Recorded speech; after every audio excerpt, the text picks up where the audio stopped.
పిల్లలు, welcome to our channel. 10వ తరగతి తెలుగు పాఠ్యపుస్తకంలోని భిక్ష అనే పాఠంలో ఉన్నటువంటి భాషాంశాలు, వ్యాకరణాంశాలు ఇప్పుడు ఈ వీడియోలో నేర్చుకుందాం. ముందుగా పదజాలం. ఇందులో క్రింది వాక్యాల్లో గీత గీసిన పదాలకు పర్యాయ పదాలు రాయండి అని ఇచ్చారు కదా. అందులో మొదటిది ద్వాకవాటంబు, రెండవది పసిడి, మూడవది పారాశర్యుడు. వీటన్నింటికి మనం పర్యాయ పదాలు చూద్దాం. ద్వాకవాటంబు, ద్వారబంధము, ద్వారం, తలుపు అనేవి పర్యాయ పదాలు. పర్యాయ పదాలు అంటే సమాన అర్థం వచ్చే పదాలు. వనిత స్త్రీ, పురంధి అంగన, పడతి నారి. పసిడి బంగారము, సువర్ణము, కనకము, హిరణ్యము, పైడి. పారాశర్యుడు వ్యాసుడు, బాదరాయణుడు, సాత్యవతేయుడు. ఆగ్రహము కోపము, క్రోధము, రోషము, కినుక. అహిమకరుడు సూర్యుడు, రవి, ఆదిత్యుడు, భాస్కరుడు. ఓకే పిల్లలు, నెక్స్ట్ క్రింది పదాలను సొంత వాక్యాల్లో ఉపయోగించి రాయండి అని ఇచ్చారు. అంటే ఈ పదాలకు అర్థాన్ని రాసి వాటిని మనం సొంత వాక్యాల్లో రాద్దాం. ముందుగా పదానికి అర్థం తెలిస్తే మనం వాక్యాన్ని చాలా ఈజీగా తయారు చేయొచ్చు. ఓకేనా. మొదటిది ద్వాకవాటము. అర్థం ద్వారము, తలుపు. దొంగలకు భయపడి మా ఊళ్ళో అందరూ రాత్రిపూట తొందరగానే ద్వాకవాటములు బిగిస్తున్నారు. 2. వీక్షించు, చూచు. నేటి కాలంలో బాలురు సినిమాలను ఎక్కువగా వీక్షిస్తున్నారు. 3. అంగన స్త్రీ. సొంత వాక్యం: ప్రతి పురుషుడి విజయం వెనుక ఒక అంగన తప్పకుండా ఉంటుంది. తర్వాత మత్స్యకంటి చక్కని ఆడది అని చెప్పటానికి మత్స్యకంటి అని వాడతారు. అంటే చాలా అందంగా ఉంది ఆమె అని చెప్పటానికి.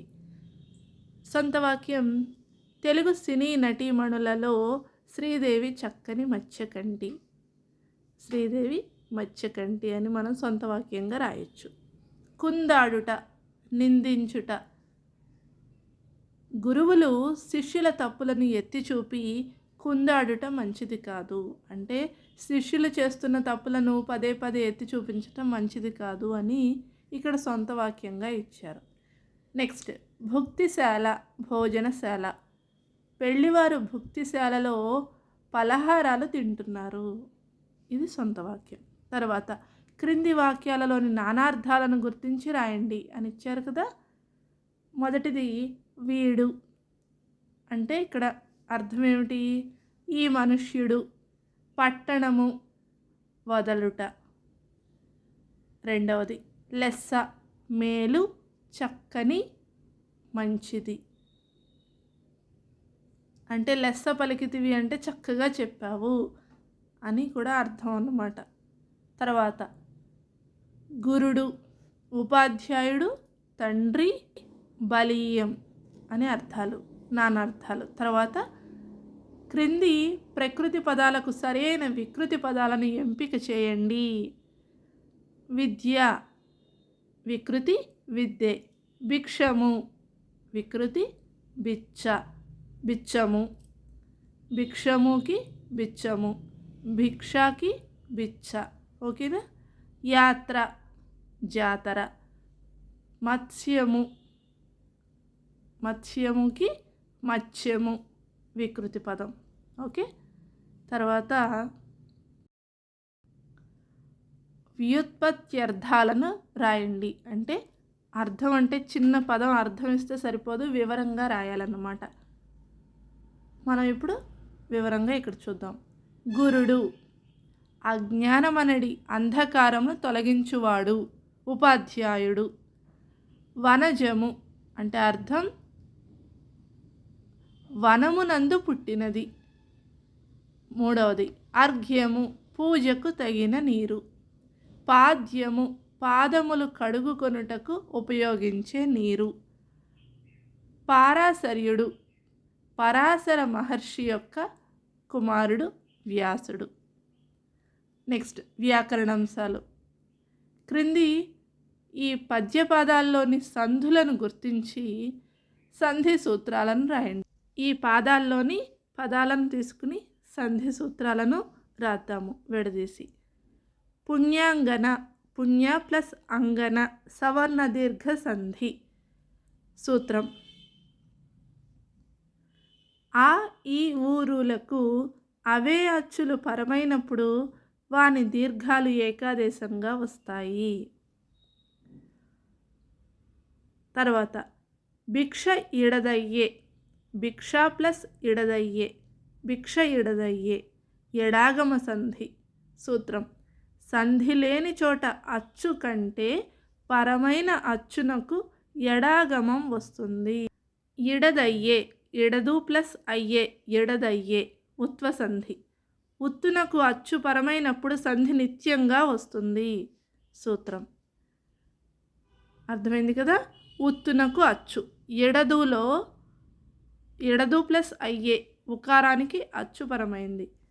నెక్స్ట్ ఎడదయ్యన్ ప్లస్ కడ ఎడదయ్యన్ గడ సరళాదేశ సంధి లేదా ధృత ప్రకృతిక సంధి. సూత్రం ధృత ప్రకృతికము మీది పరుషాలకు సరళాలు ఆదేశంగా వస్తాయి.